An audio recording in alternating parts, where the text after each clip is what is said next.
बर्तमान बड़ खबर पाणीपाग को नहीं पुणी आसूची नुआ अपडेट। राज्य में आसंता 11 तारिख जाए आहरी भिजाइब प्रबल वर्षा सतर्क सूचना जारी कला पाणीपाग विभाग।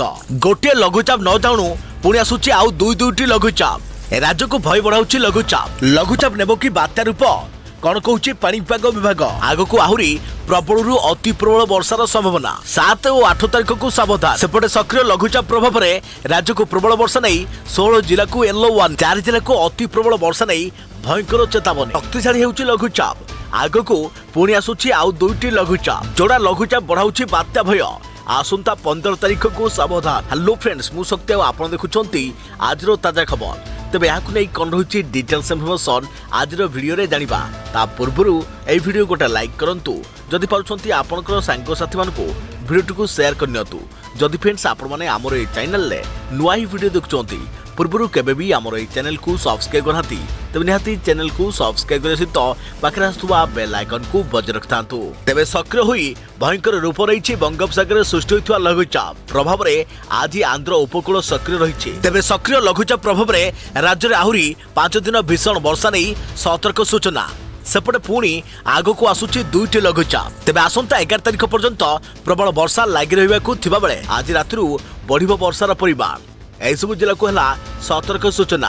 तेबे बालेश्वर भद्रक जाजपुर केन्द्रापड़ा कटक जगतसिंहपुर नयगढ़ खोर्धा पुरी गजपति गंजाम ढेंकानाल रायगड़ा नवरंगपुर मालकानगिरी और कोरापुट एसबू जिले में प्रबल अति प्रबल वर्षार संभावना रही।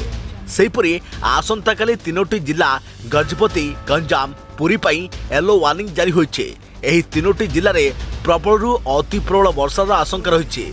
सेहीपरि अक्टोबर 8, 9, 10, 11 रे राज्यर विभिन्न स्थान में अति भीषण वर्षा नहीं आकलन करिछि आंचलिक पाणीपाग केन्द्र। सेपटे वर्षा पई ट्विन सिटी को चेतावनी।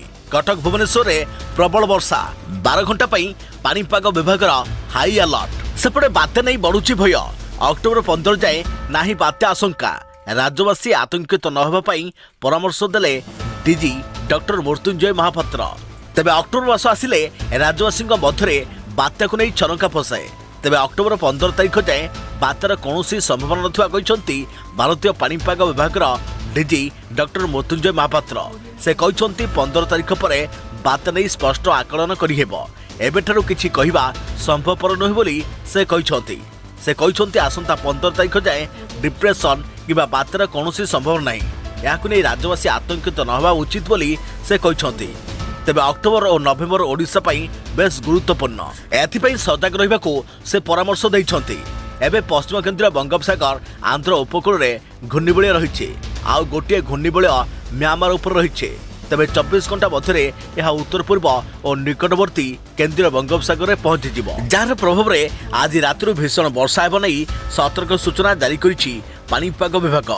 तेबे आसंता 5 दिन सावधान। तेबे फ्रेंड्स एथिरा वर्तमान बड़ खबर पाणीपाग को नहीं आगको नुआ अपडेट पे आम चैनल सहित जोड़ी रहंतु। तो फ्रेंड्स पुणी देखा आगामी को नुआ वीडियो रे से पर्यंत मु रहिली जय जगन्नाथ।